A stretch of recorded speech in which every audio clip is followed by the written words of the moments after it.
mar kale soo dhawaada dagaalka u dhaxeeya ciidanka dawladda federaalka Etoobiya oo dawlad deegaanada ciidankoodu kaashanaya iyo kuwa TPLF oo dhinaca ayaa sii xoogeysanaya iyadoo oo dagaalkana aad moodo in uu deegaano hor leh ku sii faafayo waxaana TPLF ay sheeganayaan guulo waaweyn inay ka gaareen dagaalada ka dhanka ah ciidanka federaalka isla markaana qasaare xoogan ay soo gaarsiiyeen jabhadda Ola ayaa dhankeeda dardar xoogan ku socota isla markaana waxa ay iyana sii gaarayaan deegaano dhanka Kenya xiga intaanu dhankaas u gudagelin afayeenka ciidanka Tigreega Gabrasadiq oo la hadlayay warbaahinta Tigreega waxa uu sheegay in ay dhowrkii maalin ee u dambeeyay ay gaareen guulo waaweyn isla markaana ay qasaare soo gaarsiiyeen dhinacyada kale ee la dagaalamayay Gabrasadiq ayaa sheegay in ciidamadoodu ay si buuxda u la wareegeen deegaanada kale ah Nafismaucha, Gona, Sala, Titra, Kimirdin, Gegow oo dhammaantoodba ka tirsan deegaanka Ahxaarada sidoo kale waxa uu tilmaamay inay ciidamada la wareegeen 14 ilaa 15 bishan Agoosto in ay la wareegeen deegaanka Zarima iyo magaalooyinka Maydagosa, Sanduuqa iyo sidoo kale Dibahir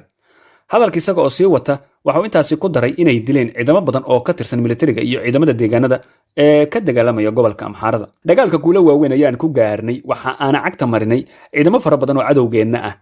kuwii militariga ahaa iyo kuwii laga soo qalday deegaanada dhammaantoodba waxaan gaarsiinay waxyeelo aad u xoogan waxaan ka dhignay kuwa dhinta dhaawacma iyo kuwa hubkoodii xitaa ka carara deegaanada aan hadda gacanta ku hayno dhammaantood ay xasiloon yihiin iska daa ciidanka federaalka inay ka dhow yihiin xitaa hawo kama soo galayso in ay weerar ku soo qaadaan guulo waaweyn ayaynu gaaraynaa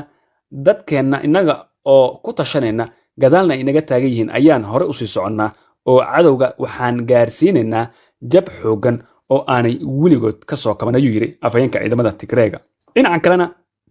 madaxweynaha deegaanka Ahxaarada ayaa afka furtay waxaana uu sheegay in TPLF ay ka soo weerareen deegaankooda ilaa 3 jiho waxaana uu yiri jihooyinkaasi in ay kala yihiin waqooyiga koonfurta iyo sidoo kale waqooyiga gobolka Wolo waxa uu ku eedeeyay TPLF inay dileen dad badan isla markaana dumar badan ay kufsadeen dhalinyaro badanna ay afduubteen waa sida uu hadalka u dhigay TPLF oo urur argagixis ah waxa uu na soo weeraray innaga oo mar walba difaac ku jirnay ayuu 3 jeer naga soo weeraray TPLF argagixisadu waxa ay yaqaanaan oo kaliya inay maatada laayaan haweenkii ayay kufsadeen deegaanadii ay qabsadeen dhalinyaradii waxa ay dilaan iyo waxa ay qafaasheen ayay ka dhigeen sidoo kalena waxa ay dileen dad badan oo rayd ah oo aan waxba galabsan madaxweynaha Ahxaarada ayaa ugu baaqay shacabka in ay hubka qaataan oo aysan dib u soo laaban waxaan ugu baaqayaa shacabkeena in ay ku soo biiraan dagaalka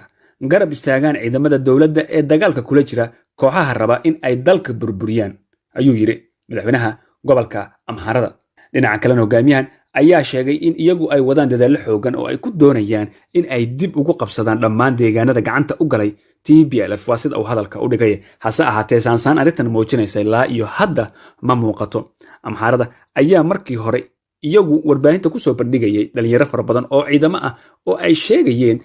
in ay dagaalada kaalin weyn ka qaadan doonaan hase ahaatee ilaa hadda dagaalada in ay dhankooda u soo sikadaan mooyee weli iskama aanay riixin ciidamadii TPLF ee weerarka soo qaaday dhinaca kalena daawadayaal haddii aynu eegno jabhadda hubeysan ee Oromia Ola waxa ay sheegtay inay xirayaan wadada isku xirta Etoobiya iyo Kenya wargeyska The Nation ayaa arinta soo wariyay Ola oo ay dawladda Etoobiya u aqoonsan tahay koox argagixiso ah ayaa ka digtay in ay xiri karto wadada u dhaxaysa Etoobiya iyo Kenya wargeyskan oo soo xiganaya ilo ku dhow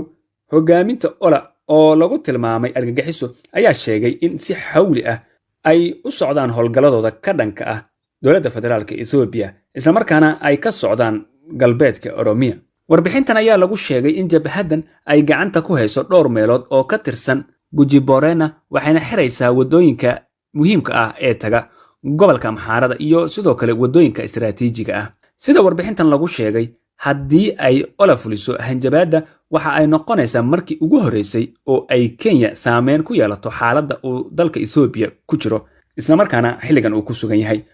Ola ayaa dhawaan ku dhawaaqday inay isbahaysi military la sameysay TPLF dawladda ayaa dhankeeda sheegtay in ay isbahaysigan uusan la yaab ahayn waayo markii horeba labadaba waxa ay u aqoonsanaayeen urur argagixiso ah waa sida ay dowladdu hadalka u dhigteen. Ra'iisul Wasaaraha Etoobiya Abiy Ahmed ayaa bayaan u soo saaray maalintii shalayta ku yiri ciidanka Etoobiya ayaa dagaalamaya. Ugu dambeyntii taariikhdu waxay noo sheegaysaa in guushu ay tahay Etoobiya. Wadadan oo dhererkeedu dhan yahay 500 oo kiiloomitir ayaa qayb ka ah mashruuca wadada Trans-Africa ee isku xirta Kenya iyo Etoobiya. Waxaana daahfuray madaxweynaha Kenya Uhuru Kenyatta iyo ra'iisul wasaaraha Etoobiya Abiy Ahmed. Etoobiya xaaladeedu ma sahlana.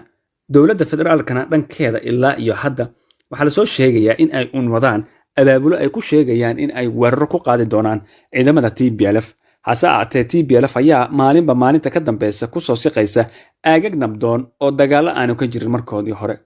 Hadda magaalooyin kale oo waaweyn oo ka tirsan gobolka Ahxaarada ayay ku soo socdaan. meelaha ay sida xoogan u doonayaan waxa ay tahay inay soo gaaraan ilaa iyo caasimadda gobolka Ahxaarada. taas haddii ay dhacdana waxaa meesha ka cad in dowladda Abiy Ahmed uu hogaamiyo in aanu meesha waxba u oolin. haddii kalese dowladda Abiy Ahmed ayaa xilligan looga fadhiyaa inay qaadaan weeraro kala duwan oo ay dib ugu riixayaan TPLF.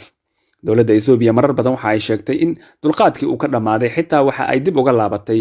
go'aankii xabad joojinta halka dhinac ahaa ee arrimaha bini'aadanimada ay u sameysay. sababtuna waxa ay ku sheegtay in TPLF qudheedu aanay ka fikirin dadkeeda, sidaas darteedna ay muhiim tahay in markan aan meelo kale oo nabdoon colaada la gaarsiin oo ay ciidamada federaalka dib ugu laabtaan gobolka Tigreega guud ahaan. inkastoo wixii ka dambeeyay markii ciidamada federaalka ay isaga soo baxeen magaalada Maqale ee caasimadda gobolka Tigreega aanay jirin dhaqdhaqaaqyo buuran oo ay sameeyeen ciidamada dowladda federaalka, haddana waxaa jira aagaga qaar oo ay ka dagaalamayaan ciidamadan sida gobolada Anfarta iyo Amxaarada. diyaaradaha dagaalka ee militariga Etoobiya ayaa maalmihii ugu dambeeyay kaalin ka qaadanayay duqeymaha dhanka cirka ah oo ay la bartilmaameedsanayeen goobo ay ku sugan yihiin ama looga shakisan yahay inay joogaan ciidamada TPLF, walow ay dhacday in markii horeba suuq dad rayid ah oo ku sugnaa ay diyaaradahaasi duqeeyeen. haddaba daawadayaasha qiimaha naga mudan wixii ku soo kordha xaaladda guud ee waddanka Etoobiya, wararka iyo barnaamijyada dambe Markhaati TV ayaan idinku soo gudbin doonaa. barnaamijka falanqaynta xogta caalamkana waa naga intaas.